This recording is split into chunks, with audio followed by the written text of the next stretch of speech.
Can you believe it? Juan Soto is actually here. Juan Soto is a New York Met, and he showed up at Port St. Lucie today for New York Mets training camp.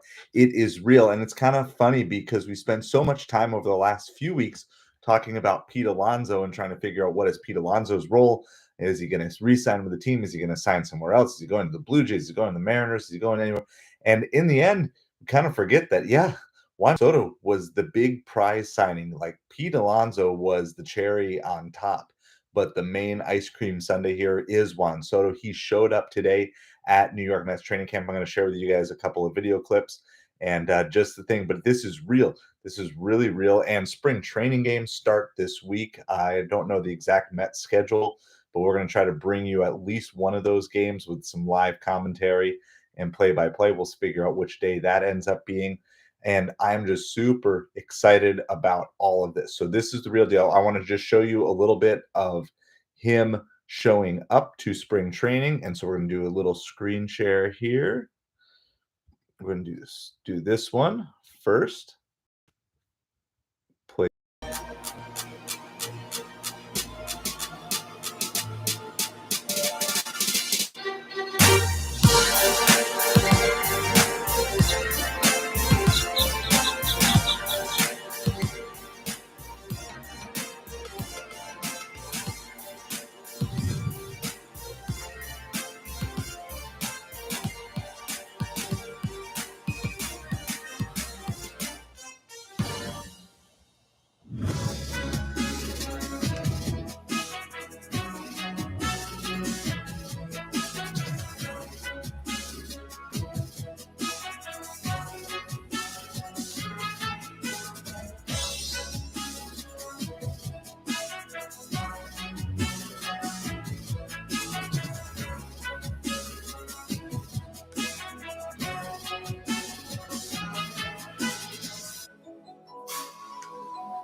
All right, so that's the first video.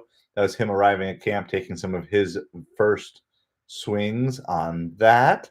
So we're going to pull that one down. I'm not sure how choppy this video is, so sorry if it's a little too choppy. I can, let me see if I've got, okay, I've got some other windows and stuff I can close. So hold on, let me try this really quick.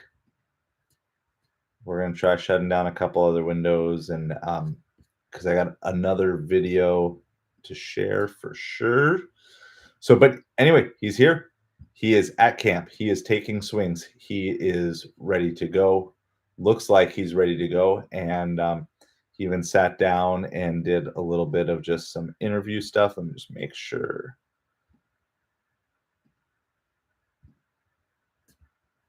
All right. Let's see if this makes this go any better. We're going to share. This was Juan Soto giving some comments on everything today. So we're going to stream. I think Peter Alonso is one of the guys that impressed me more, but definitely we have a great group of guys in here. I mean, on paper, we have a really good team. I'm really happy to be surrounded with those guys and to be part of this team. It looks amazing, you know. First day here, really excited how these guys were running around, going to their business and everything. So it's been pretty good. A lot of times, you know, we're trying to make sure we have the cover of P. You know, he's one of the best pure power hitters in the league. So we're trying to have some of that protection whenever we have that lineup. I know with him we're gonna have big depth. Definitely, it's great to have him over here, and it's a huge piece for the team. Man, they're gonna get a player that's gonna come to play hard every day for 162 games. Doesn't matter what is going on out there. I'm gonna give my 100% every day. It doesn't matter if I'm doing good or bad. I'm gonna be out there every day, giving everything that I have in the field. So that's the only thing I can promise. Everything else, it's we will see how it comes through, but definitely it's gonna be my 100% every day. All right. So hopefully that stream was at least the audio was good on that. Sorry if it was kind of choppy on the video. Still kind of learning how to do some of this stuff. But this is Juan Soto. He is here. He is at New York Mets training camp. So what are you excited about with Juan Soto? Where do you see this? How much do you see this elevating the team? I think this is a significant upgrade for multiple reasons. So the first thing that Juan Soto does is he takes the pressure off of Pete Alonso, right? One of the things that Pete Alonso has kind of shouldered this burden of having to be the one to carry the team, and he doesn't always seem to do as well under that pressure as maybe we would like.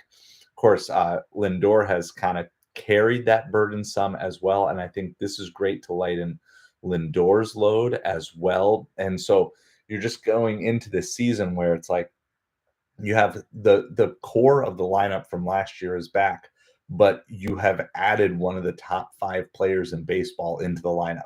So it just kind of is absolutely mind-blowing as to what this will help accomplish. But Soto is here. He is at camp. He looks like he's ready to go. He's ready, he's excited, ready to play, ready to get out on the field.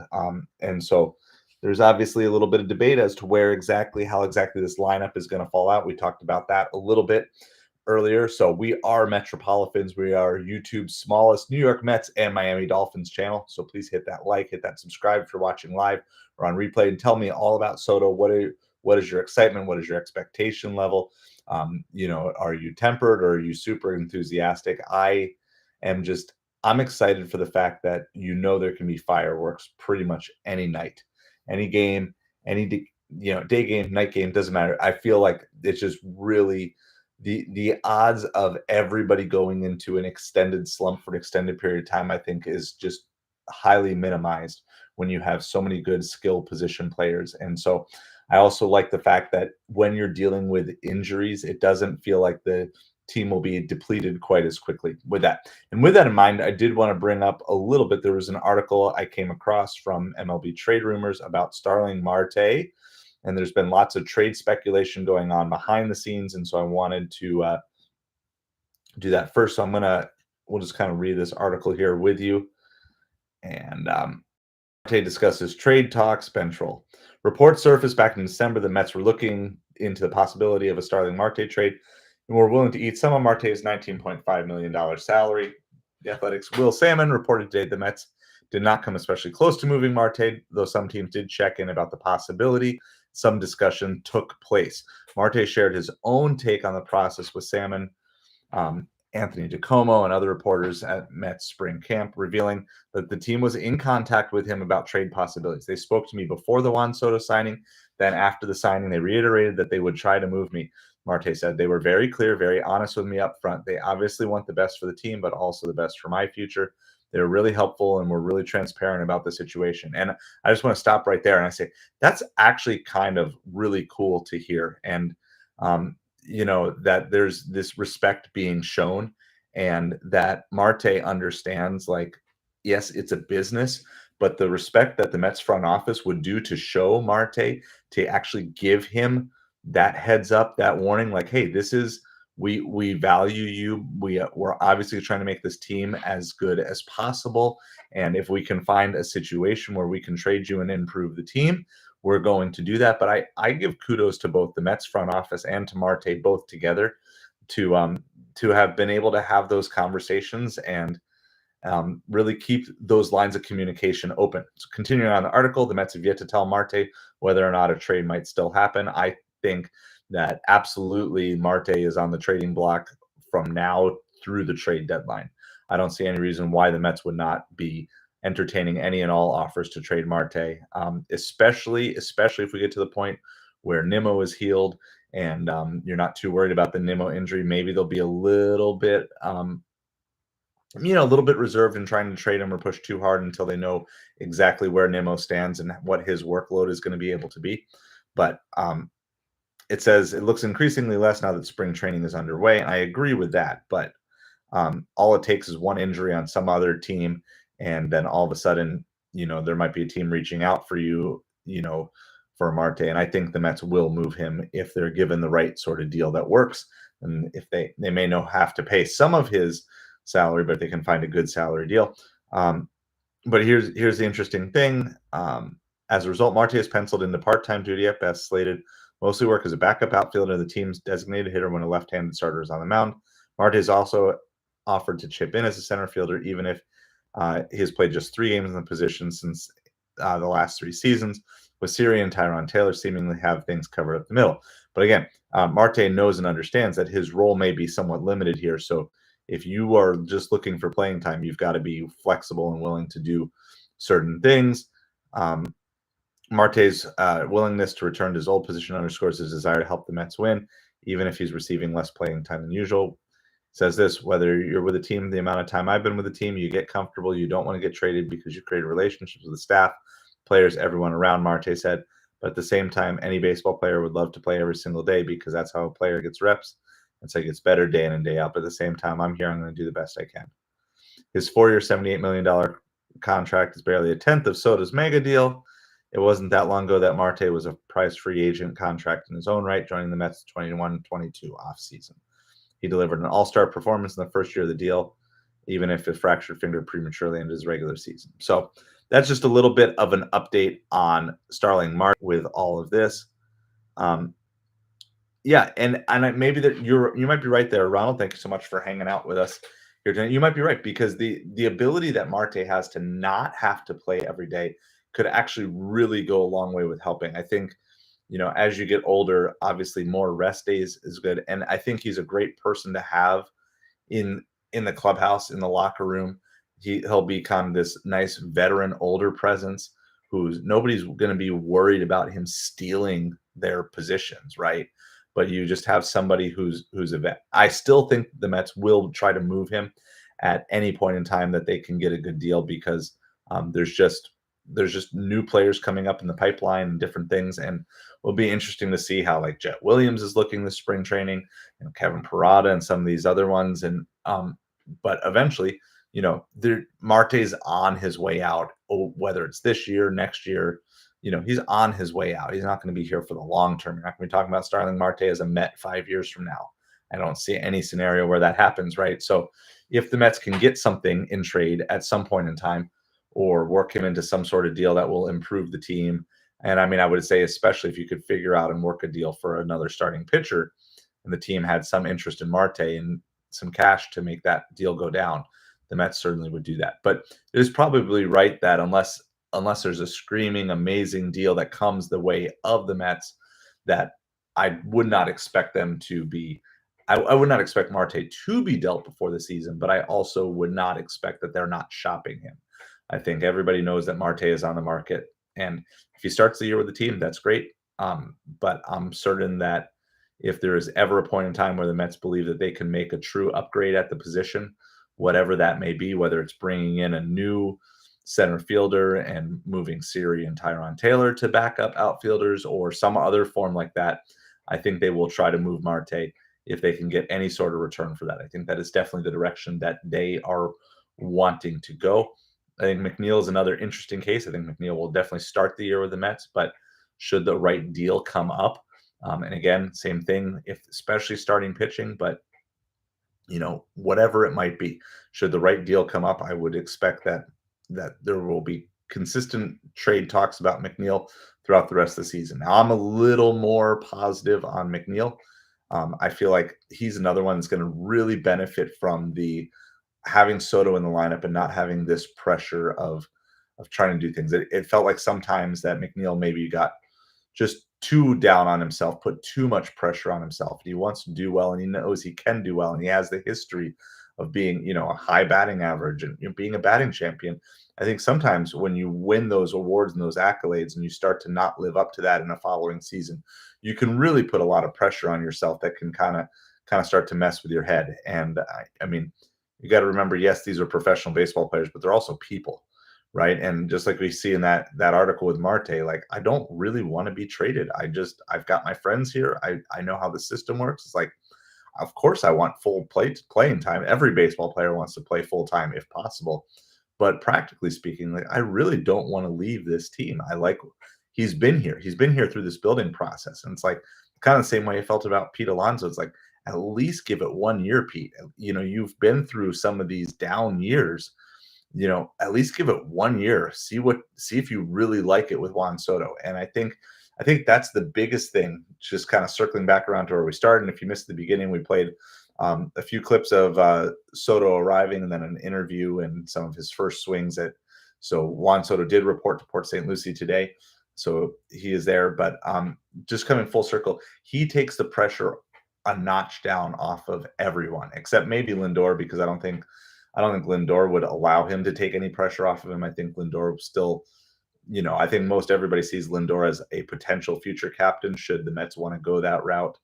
Obviously David Wright is kind of known as the captain of the Mets, but should the Mets want to go the route of adding a captain, I think we would all say that Lindor would be the very heavy favorite to do that role. But, Soto takes the pressure off of Brandon Nimmo from rushing back from injury. He takes the pressure off of Jeff McNeil feeling like he has to constantly get on base. And if he doesn't, then he takes the pressure off of Pete Alonso having to be the star player in the lineup. It's like everybody can take one little bit of a deeper breath, and he takes the pressure off of all these young baby Mets to say, like, look, you can just develop. You can develop at your own pace, because all of the shots, right? If there's any struggle with the Mets, it's going to land on Soto and Lindor, and they're going to take it too. And that just gives everybody else the chance to, like, look, if the Mets don't get off to a hot start, or if the Mets hit a slump in June, or whenever it happens, if things are not going the way that the Mets want them to go, all of a sudden, Soto being there, he can kind of be the lightning rod, and Lindor will also take it as well of all the criticism. And then it just kind of allows some of these other guys who might have to be, facing the spotlight, maybe a little bit more time to develop under the radar. So I'm very excited about that. Um, I think always all trade options are always on the table. And I don't ever feel like Stearns is going to say, like, no, never. I mean, there's lots of talk about Jose Iglesias. Honestly, I'm a fan of Nick Madrigal. I think that when you have the ability to have talent like that, and raw talent, and maybe just kind of needing a change of scenery is one of those things. I'm not as big on Iglesias as some other Mets fans are, and that's totally fine. That's your deal. I feel like the Mets actually would benefit by not having him here, and by basically letting this new team kind of define it. I feel like Iglesias almost puts pressure on the team to have to be like, oh, we have to do like what we did next year. So yes, I agree. I agree, Redman. And I know there's like rumors like, well, because David Wright's jersey is going to be retired. So the people were talking about like, well, what if you make him the captain the same day? And I thought, well, what if you did, instead of doing that, what if you do it the same weekend or the same series? I don't know when exactly that falls, but I think it'd be fun, like in back-to-back days, if you already had David Wright in town, you retire his jersey, and then the next day you'd have the passing of the torch of David Wright to Francisco Lindor.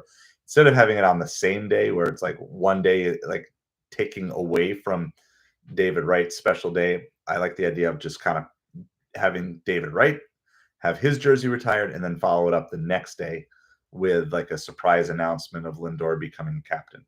So I don't know if we're going to see that. I don't know if we'll see it this year, but I think everybody already treats him as such, and that's a huge part. It's always weird if some player gets named a captain and everybody's like, "Wait, he's the captain, right?" But like this team is clearly Lindor is the captain of the team, whether he's been named captain or not. Lindor is the captain of this team. He is the one who basically righted the ship in the middle of last year.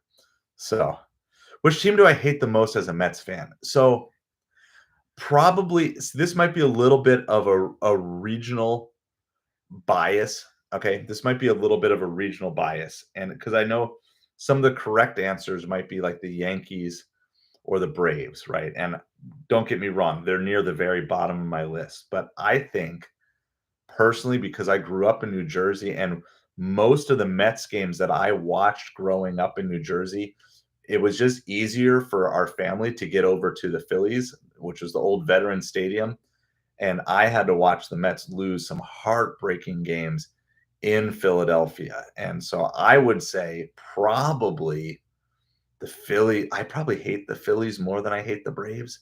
I mean, I hate them both a lot. Don't get me wrong. Like they're both very bottomless, but I went to so many Phillies games where they beat the Mets in person as a kid, and man, that was painful. And so that would be what it was. Yeah.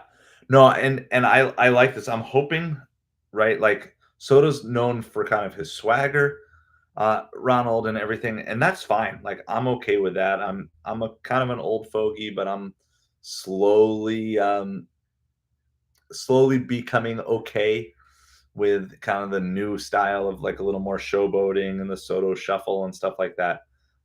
But if as long as it can be not Soto first, and because that could go downhill quickly. As long as it's team first and Soto is a part of the team, do that. So I want to see McNeil. I think the Mets are just going to be really cautious with like moving on from McNeil and moving on with Marte until they know for sure that Nimmo is healed. And unless they really can land a top tier center fielder, just because I mean, how much do you trust Jose Siri? How much do you really trust Tyron Taylor? I think that's definitely the weakest part of our lineup. And so, I mean, if you can find situations with that, yeah, I I think Jeff McNeil just gets the bad rap, honestly. I think he just has such a high standard. I think he's put a lot of pressure on himself. And I think his swing got messed up by analytics nerds, and he just needs to get back to being his normal self. And I'm hoping and I'm definitely willing to be wrong on this, but I am hoping that with Soto being here, it takes it takes the pressure off of McNeil to have to be, you know, like I said, Soto just allows everybody to take one step back from what they were doing and have to do a little bit less, right? Like where is the pressure on Vientos going into this year, right? Like there's more pressure on Soto, there's more pressure on Lindor, there's more pressure on Pete before you even get to Vientos. So if Vientos gets off and he struggles, which I've been very vocal that I think it is very reasonable to assume that Vientos is going to take a little bit of a step back because there's so much more film out on him now than there was last year. He's not catching anyone off guard. And so teams are going to know how to pitch him. He's going to have to make some adjustments. But it's going to be really nice for Vientos to not have to make adjustments with this pressure of, could you imagine if there was a scenario where Pete left and we didn't sign Soto and, Vientos is like our leading home run guy going into this year? That would be a really scary situation. And so I think I'm just willing to give a fresh start for McNeil. Now, I'm sure if the Mets, again, I'm sure McNeil and Marte are both on the chopping block. If the Mets can trade and upgrade the team, they're going to do that. But just going into the season, I would really like.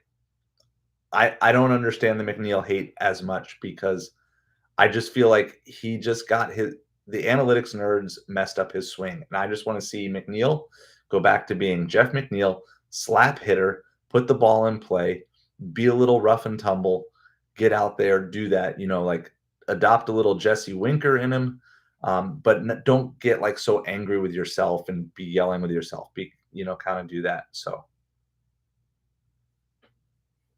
all right, let's see what else we got. Oh yeah, yeah, no, for sure. Oh, how many times like and I've got family who are Phillies fans too. So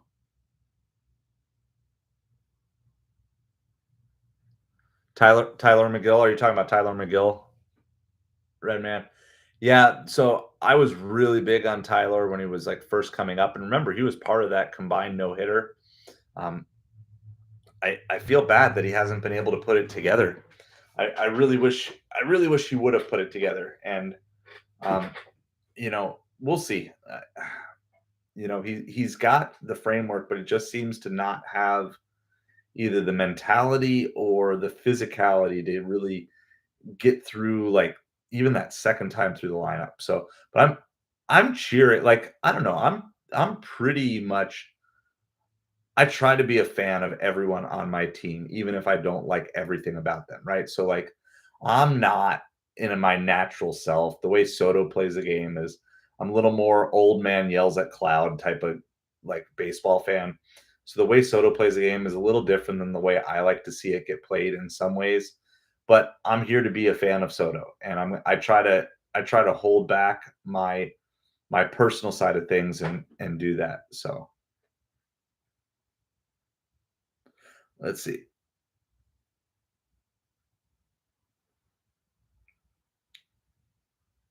Yeah, no, for sure.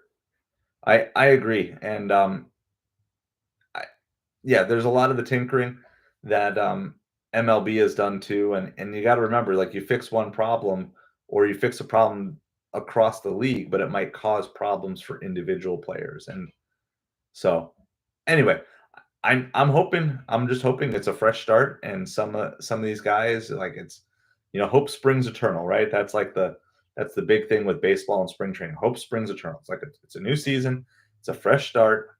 We wash things away, and we'll see. But is there a scenario where neither Marte or McNeil is on this team come the trade deadline? Absolutely. I absolutely believe it that the Mets would trade either of them if they feel like they could make an upgrade to the team. So the one Mets player, so my favorite Met right now is Brandon Nimmo for sure.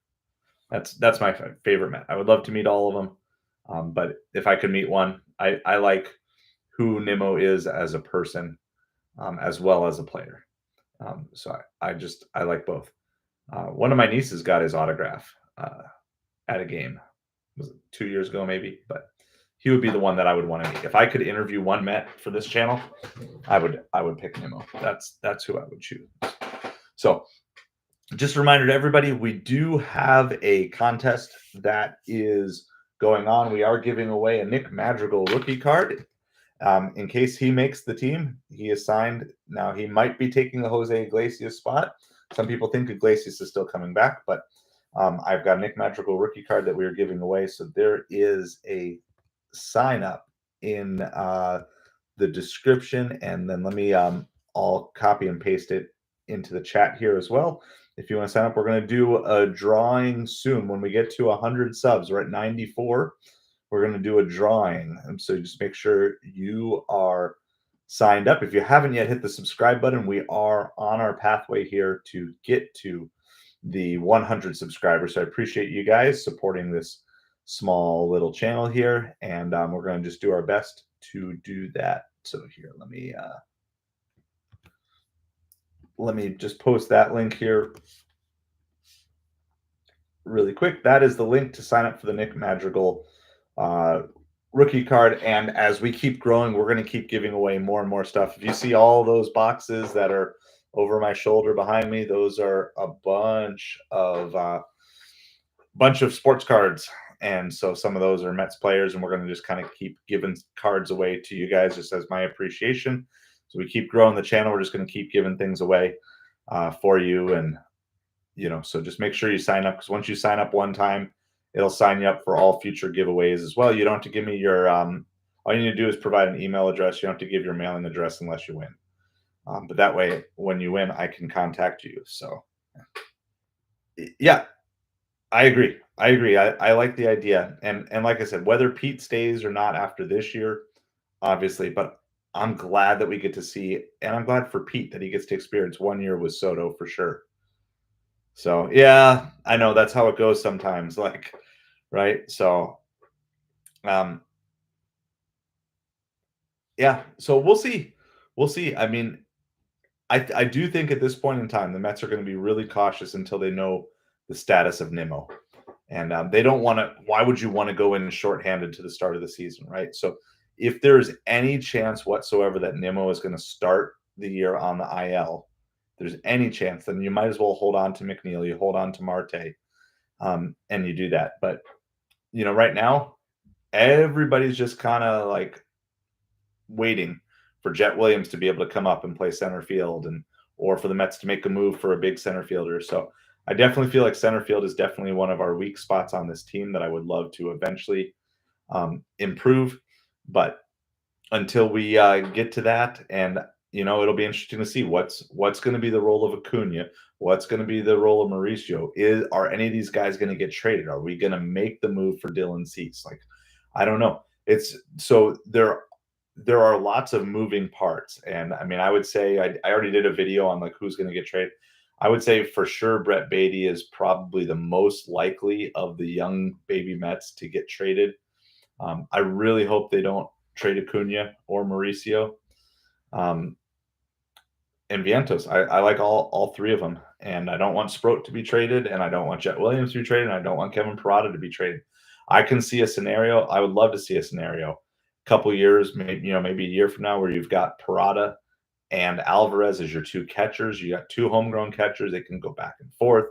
Alvarez can occasionally DH, but one of the things I've noticed, a lot of these top teams have two really good catcher options.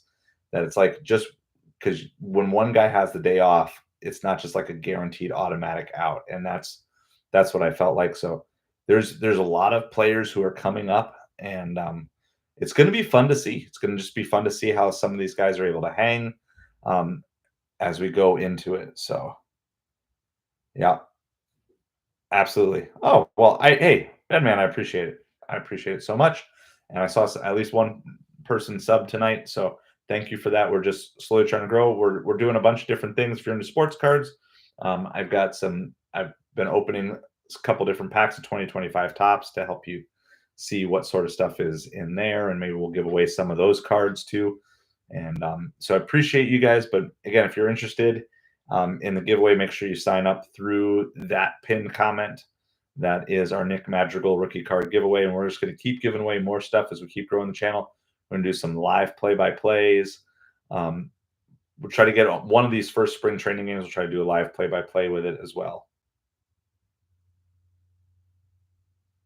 Yeah, that's for sure. There's no pressure. I guess the only pressure is his age, because he's like 25. So he's kind of getting to the point where, your time in the minors kind of comes to an end for most people pretty much around this time frame. So I believe that Brett Beatty would be starting on multiple Major League Baseball teams. Even though maybe he's battling with like Vientos for playing time. But I mean, I'd be okay with some sort of, Beatty and Vientos platoon at third, and occasionally Vientos can cover first, give Pete a day off, right? And I know Beatty's been taking some reps at first as well, so maybe I don't know how far he is. And then I would love Acuna and Mauricio to be basically platooning at second, and then occasionally maybe one of them gives Lindor a day off from short as well. And then you got your whole outfield as it is, and again, if you can occasionally have McNeil play outfield, that as well as second base in there as well, I think you can kind of make things work. And then you're just kind of waiting for Parada and Sproat and Williams to come in, and that really fills out the rest of this roster here over the next couple of years. And I mean, it's just really looking like it's a solid team for a handful of years to come, with or without Pete beyond this year, right? Because I'm assuming if Pete opts out, the Mets are all in on Vlad Guerrero Jr. And even if Pete doesn't opt out, I'm assuming the Mets are all in on Vlad Guerrero Jr. The stats, I was amazed when I compared how much better Vlad is than Pete Alonso. And I say that as a big Pete Alonso fan, but I was like, wow. Like, if you just try to look at this neutrally, Vlad is significantly better. And so then if you have next year, even if Pete doesn't opt out, you just have Vlad and Pete, platoon between first base and DH. And then after that, Pete goes, and then you just have Vlad to take that position over for the next 5 years.